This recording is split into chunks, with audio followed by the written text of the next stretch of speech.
The second episode of The Idol is just aired, and it is a substantial improvement. I think we are now getting a sense of where all these characters stand. We're getting a sense of what these characters want, and I think it is also taking a far more empathetic and emotionally understanding view that wasn't presented in that first episode. I think the first episode, for how good it looked and how well it was presented, there was a lack of sort of emotional depth. Now, I don't think that this was sort of a Achilles heel of the show, and I don't think it was nearly as problematic as other people online were saying. But I think the first episode felt a lot more like sort of nihilistic, nasty satire, and I think this episode actually seems very concerned with the characters and their emotional well-being. So, last night, I took World Class Sinner and redid it. So the reason I say that the first episode felt far more nihilistic and far more sort of satire-y, and this one feels a lot more concerned with the characters' well-being, is sort of the way the two core sort of stardom issues are handled in these episodes. So in the first one, we have the leaked nude scandal, and the way that was sort of presented and talked about and kind of handled, it very much felt like almost like a, not comedic skit, but it felt very sort of emotions removed. And maybe, again, I said in the last episode that maybe that was the point. We were meant to sort of watch it the way the management team does. But it just felt very emotionally removed. The height of the emotions there was Lily Rose Depp sort of saying, oh, it could have been a lot worse.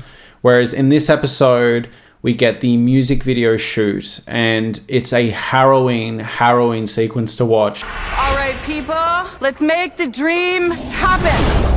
It felt very immersive to shoot that music video. It felt really real. It felt like we were doing a play almost. It was heartbreaking to shoot because I have so much empathy for her. Even though at that point she is completely unable to go on, I think that it's really hard for her to finally walk off that stage. It's intense, it's uncomfortable, it starts bringing in subplots about the mother who's passed away, and it's just incredibly like well presented, giving Black Swan vibes. It goes for a long time. A lot of time is spent figuring out how all these characters feel, where they all stand, and you're sort of watching Jocelyn's character and her management team sort of pull each other apart, thinking that they all want the best for Jocelyn, but really they all want the best for themselves. And I think it's a really well done sequence, and it almost feels like the show really should have started with this. I think if the show came out of the gate with this sort of being the pilot, this whole music video sequence being the core struggle of that pilot, I think it would have made for a stronger start for the season. I don't know how you can sort of go back to episode 1 after how good the sort of core struggle of episode 2 is actually presented. I think there's way more empathy, there's way more heart.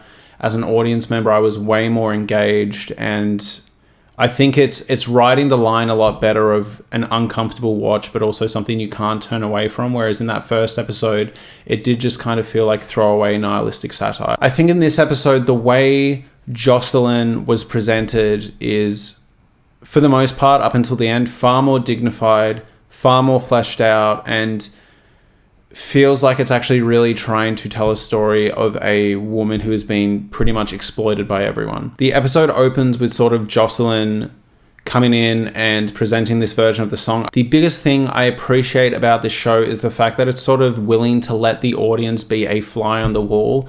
It is often very hard to tell what the messaging is of the show and what it wants us to feel. I think that makes for a really exciting, mature television. In that opening sequence when Jocelyn's coming out and presenting that song, it's a bit clunky, like it's a bit awkward, and like you can hear moments where the instrumental is a bit darker and that sort of more sexualized voice sounds better, but it's also a bit fucking cringe. Like when you're listening to the team sort of critique it and be like, yeah, we don't like this is fucking awful, you get where they're coming from. I mean, it's not happening. It's not. You know it was awful. I think cool. I like all the breathing in it. Don't like it. There's this really great sequence where Jocelyn's manager is kind of berating Jocelyn for having like a mental breakdown and the cost and reputational damage that did to her and her team. Nikki is often the one who has to just say it's not working. She gave Jocelyn many opportunities to succeed. If Jocelyn is being self-destructive, someone else will step in. And when you're hearing that come out, you can't help but sort of get where she's coming from. But at the same time, you get why Jocelyn wants a better song, and she wants more autonomy, and she wants more control. So all the pieces are sort of being laid out. I think Hank Azaria's character in this episode is fantastic. I know, but to them, they don't know that. So look, whatever you want to tweak, we're going to tweak. But first, you're going to show them that you got this, all right? And show you're fully committed, crushing it, and sell it. Look at me, hey, look at me. You got this. You can do that. You can do it. I can do this. I mean this, because we don't have a choice. He's not as cartoonishly over the top and sort of nasty as the female manager is, but at the same time, he still has the ability to talk to Jocelyn and be like, hey, like, we have these concerns, and even though in an ideal world we would just, you know, do whatever you want to do, like, bills need to be paid. We are placing bets on you and we need them to pay off. And I think his character, especially in this episode, is given a lot to shine. Jocelyn's team is such a strong part of this show so far because they're all sort of set up as their own individual characters. There is a massive difference between how the female manager presents or Hank Azaria characters presents, and then the sort of younger groups present. Troye Sivan's character feels like someone who is actually concerned with Jocelyn and just kind of wants the best for her on a friendship level. Xander and Jocelyn have a very complicated relationship. He's her best friend and also her creative director. Where that tension comes from between them creatively is that a lot of the time I think she doesn't know what she wants. That's kind of the scary thing, is people just get lost. Whereas her sort of best friend, young sort of manager feels a bit sus. You can't tell if she's really willing to say what's best for Jocelyn or not. And we see that in the first episode where it feels like she may have actually been the one to hide her phone. Like, we never get an answer on that. But she feels like she's constantly withholding information. Leia is Jocelyn's assistant and best friend, but no matter how pure you want the relationship to be, everyone has their own motives. The reason the music video section works so well is because it's given a lot of time and a lot of sort of moving pieces are kind of working together to make this high pressure, high tension environment. It's very similar to that sort of section in Babylon where they're first shooting with sound. Action. Well, hello, college. Who sneezed? Who the fuck sneezed? It feels like everything's going wrong. We get enough insight to Jocelyn and like really intimate sort of close-up sections where you get a feel for how she's feeling, why she wants to achieve this. And you sort of see how her team is at some points working with her and then at some points working against her. It's really interesting because at the start, she's getting constantly berated and told off and pushed past her limits. And then once she sort of makes the decision, actually, I want to do this, I want to get this done, it needs to be done today, they've already given up and checked out, and they're on to almost like finding her replacement. She gave Jocelyn many opportunities to succeed. If Jocelyn is being self-destructive, someone else will step in. Mom? Yeah, there's a really good setup of sort of all these different parties and what they want and all these different moving pieces. And I think that sets up for a really interesting section where Abel Tesfaye's, The Weeknd's, whatever, Tedros comes in. He's been characterized now in this episode more as a sort of cult leader. Like, we are starting to see what he has going on. It seems like there's talks that he's like a manager or he has label connections or whatever, but then we see behind the curtain and it feels like he's almost sending off these kind of people to infiltrate and kind of start pulling strings. It feels very much like he's sending out his friend to seduce Jocelyn's manager so he can have sort of more behind the scenes pull of Jocelyn. And we also see that with the fact that he's also clearly talking to her potential replacement. So it seems like The Weeknd's character is almost, he's not a cult leader in the traditional sense. It's almost like he's infiltrating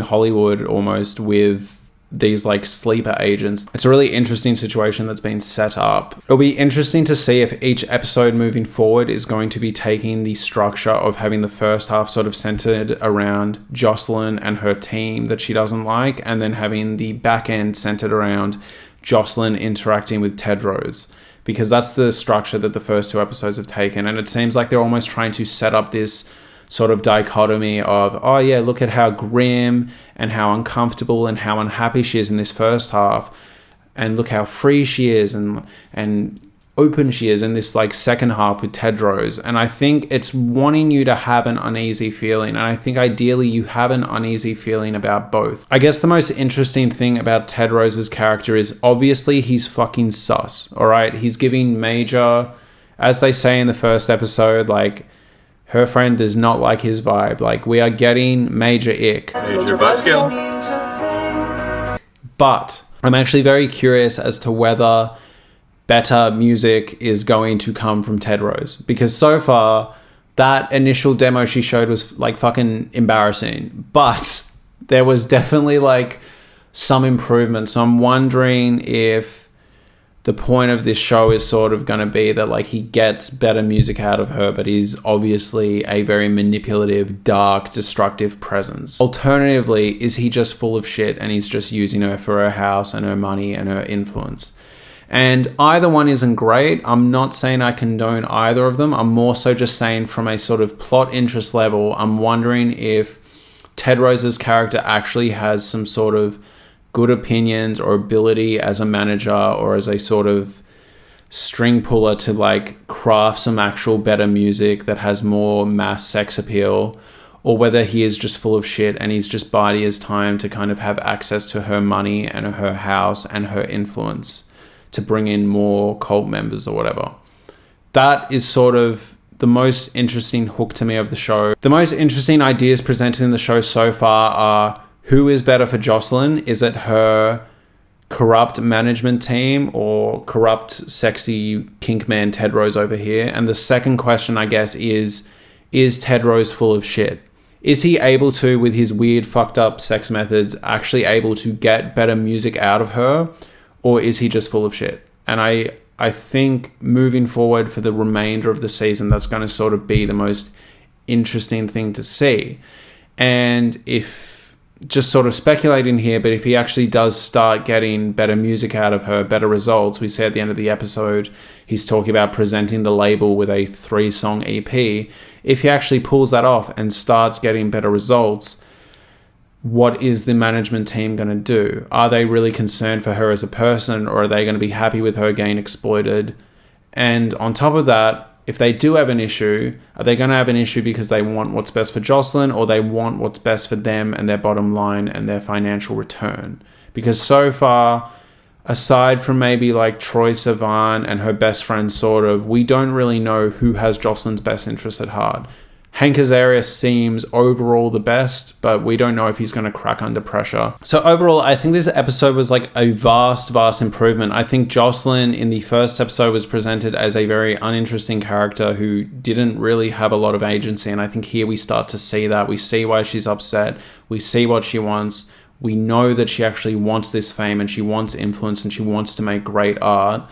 And now we're more so suspicious of what Tedros wants and whether he's actually going to help her or genuinely just use her like everyone else in her life is. I think this shows a really strong ending sequence when they're all surrounded by the piano, and there's that song about how damaged and messed up a family is, and then you've got this sort of newfound family sitting there kind of almost being hypnotized by it. It's setting up a very clear sort of message and also foreshadowing a very clear idea for the rest of the season, which is that this young pop star who feels like she has no family, has no one looking out for her actively, feels like she's found a family in these fucked up people around her.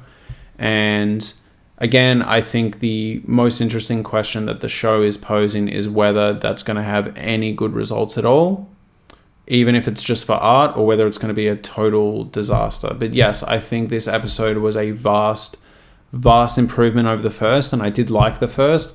I also think it addressed a lot of issues that people had about the first episode. So I'm wondering if the people that were really coming after Sam Levinson in the show are going to kind of walk it back a bit, particularly with Jocelyn clearly has a lot more agency. I think the show is clearly trying to show how painful this industry and this abuse is. Particularly thinking of that scene where she's fixing not only the cuts on her feet, but the cuts on the inside of her thighs. I don't think this show is trying to really glamorize what's going on here. That's a very uncomfortable and tough sequence to watch.